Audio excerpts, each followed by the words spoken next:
Uy, que los mansos sabor. Ayer llegué y me quedé un rato abajo. Amigo, ¿qué te pasa? Estás llorando. Seguro es por deseres de mujeres. No hay golpe más mortal para los hombres que el llanto y el desprecio de esos seres. Amigo, ¿qué te pasa? Quieres disfrutar de sus placeres.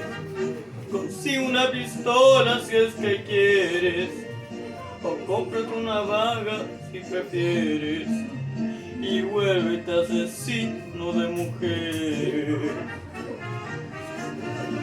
Mátalas con una sobredosis de ternura, asfixialas con besos y dulzura, contágiala de todas tus locuras. Mátalas con flores, con canciones, no les falles, que no hay una mujer en este mundo que pueda resistirse a los detalles.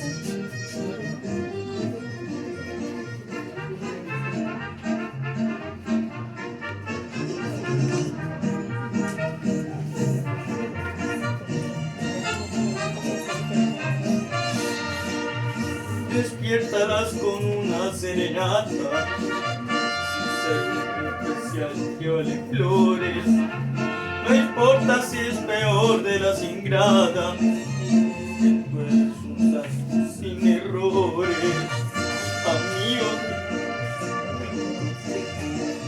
si quieres disfrutar de sus placeres, consigue una pistola si es que quieres, o compra una banda si quisieres, y vuélvete asesino de mujeres.